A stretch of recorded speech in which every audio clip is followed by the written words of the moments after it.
Je suis un peu long déjà là. Qu'est-ce que tu penses du spectacle, ça? Wow.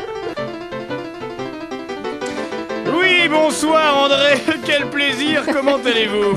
Ma foi, bien. Donc nous allons parler cinéma ce soir avec cette comédie. Mais où est donc passée ma mitraillette à Orly?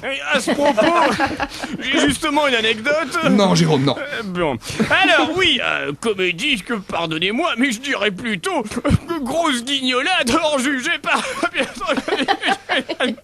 On ne vous comprend pas, Jérôme. Oui, donc pardon. J'ai vu le film, le synopsis est on ne peut plus inaltéré. Un homme se rend à Orly et s'empare de la mitraillette d'un militaire. Bon. Pourquoi pas? Je me surprends à me dire, il n'y a pas de quoi en faire un film. Mais laissons-nous surprendre. Eh oui.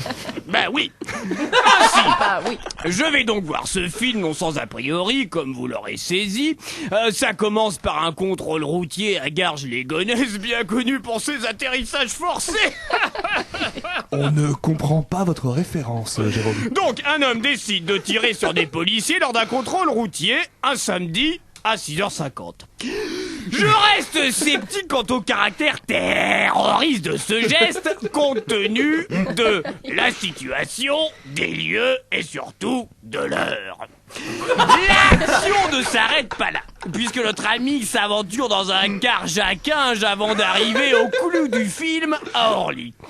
Je n'irai pas jusqu'à dire que le suspense est au rendez-vous. Néanmoins, ceux qui n'ont pas rejoint les bras de Morphée dans la salle s'interrogent sur la suite des événements. Et donc? Ah, j'y viens, mon cher André.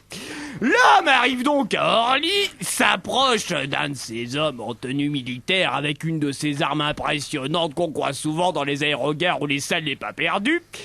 Ah oui, donc l'homme s'approche, se saisit de l'arme du militaire.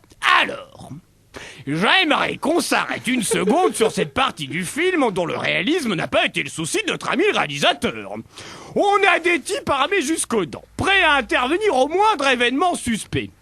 Et malgré cela, on a notre Jean-Michel Desglingots là qui pique sa mitraillette au nez à la barbe de son propriétaire, à savoir le militaire. Si vous me suivez. Plus ou moins, ouais. Bah, je veux bien qu'on soit dans une fiction, mais j'ai quand même l'impression qu'on prend le spectateur pour un sombre demeuré. On n'est pas dans du tati non plus. Je veux dire, à un moment donné, soyons sérieux. Soyons sérieux.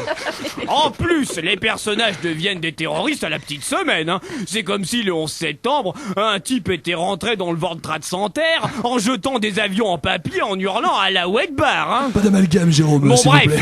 les militaires abattent l'homme, le contraire eût été humiliant pour la police. On se dit, il s'agit d'une diversion. L'homme avait disposé de complicité, histoire de donner un peu de matière à ce film. Et alors, cerise sur le gâteau, ou plutôt noix de coco sur le baklawa, le type a agi tout seul, sans complicité, et il serait vaguement connu des services de police. Quel est le con qui n'est pas connu des services de police aujourd'hui? Au final, ce film reste une grosse guignolade indigeste qui ne vaut pas le coup de se déplacer, même si vous êtes invité.